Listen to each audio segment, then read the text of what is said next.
Okay. Malayo siya. Tantan. Stop ka muna. Lumapit na siya, no? So dito, tingin rin dito sa kanan. Kaya pagkalagpas na nila. Mahaba, no? Dami, no? Kung mapapansin mo dito, malayo naman yung kantuhan na yun. Pag libre na dyan, pagkalagpas ng motor, ayan, pagkalagpas ng pula, pwede ka nang kumabig dito ng konti. Pakawalan mo ng brake mo. O, kabig ka na dito. Yan, kabig ka pa. Dito ka mag-focus na. Sige lang. O, bawi. Balik. Kasi pupunta ka dito sa gilid niyan. Iyon. Okay, dahil gitna. Good. Nakita mo nakasignal siya ng kanan. O, signal ka rin ng kanan. Kanan din tayo. Kung anong ginawa niya, ganun din ang ano. Hintayin mo lang na tumapat yung side mirror mo sa kantuan na yan, ano? So relax mo na muna yung sakyan mo. Kailangan mabagal na. Okay. Relax mo pa. Pag-alam mo lang, ha. Okay, relax lang pagliliko, ano. Ito. O, ikot ka na dito. Sagad mo na manibela mo. Todo mo na. Okay, balik manibela mo. Yan. Alam bakit mabilis yung sakyan mo? Ang paa mo ay nasa gas. So dapat pag nagpapaliko tayo, dahil malakas naman ang makina mo, dapat nandun lang sa brake. Ano, wag mo ililipat sa gas. Kasi once na nagkamali ka ng ando, nataranta ka, napakan mo yung gas, sigurado yun, dire-diretso, no? Ikot ulit tayo, isa pang ikot tayo, no? Ayan. Signal ulit ikaw ng kanan. Ganyan lang, posisyon ka lang. Tingnan mo kung sasabit ka dito. Yan, may kanan dyan, ano? Kasi dahan-dahan lang.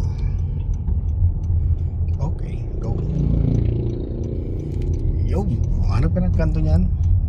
So bagalan mo lang. Okay, ikot dito. Hop, dahan-dahan lang. Good. Then balik mo na. Balik manibela mo. Yan, dito tayo dito. Pasok ka dito. Pasok ka pa dito. Balik mo. Yo, okay, gas. Go. So ayusin natin yun, no? Ayusin natin yung pagliko mo na yan.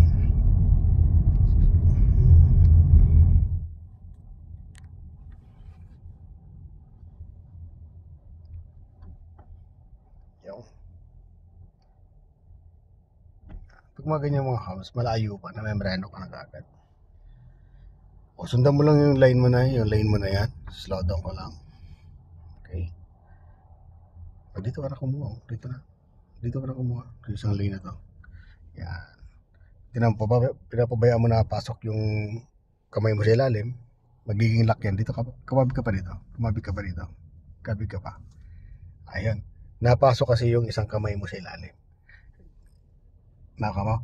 Pag yung pumapasok, dapat i-adjust mo tong tanggalin mo, i-adjust mo sa taas. I-adjust mo siya, no? Maglalak yan. Pag nalock yan, so akala mo, sagad na yung manibela, pero hindi pa. Nag-lock lang. So ngayon hindi makuha yung position mo dito, no? So gawin natin yung pagligo na smooth lang. So yung feeling ko kanina sa dito kanina, di ba? So yung paa mo nasa brake naka-position, no? Kasi ito palusong naman to eh. Baga may pababa, so hindi mo kailangan ng gas dito, ng puwersa. So stop ka muna diyan. Titingnan mo ng kaliwa, dahan-dahan lang. Yan. Pagkalagpas ng motor na yan, yung kasunod niya medyo malayo. O, so pag natatakot ka pa, palagpasin mo na yung motor na yan. Okay, o stop ka muna, tingin ka muna dito. O, pakawalan brake mo, o kabig ka na dito. Yan, kabig ka pa. Yung brake mo, huwag mong papakawalan masyado. Sapa ka lang ng brake. Kukontrolin mo pa rin yung sakyan mo. So, yung brake mo, nung nakawala, ang bilis ng nabilis kasi mapalusong to eh. Kailangan, pag nabilis siya, apakan mo yung brake mo ng dahan-dahan. Para makontrol mo yung sakyan mo, ma-level mo yung bilis. Ano? Hindi siya yung sobrang bilis. Kailangan kung anong ligo mo nung umpisa na mabagal, dapat yun din ang pagligo mo na yung ano mo yung speed, no? So signal ka ng kanan. Yan. So yung position mo niyan ay nasa brake lang, ano? Pag bumibilis siya, apakan mo lang brake mo. Slow down. Hanggang hinihintay mo yung side mirror mo dito. Bagalan mo pa. Then kabig ka na dito. Todo mo ng manibela mo. Bagalan mo pa, apakan brake mo. Di ba? Then balik mo manibela mo, balik. Apakan brake mo lang.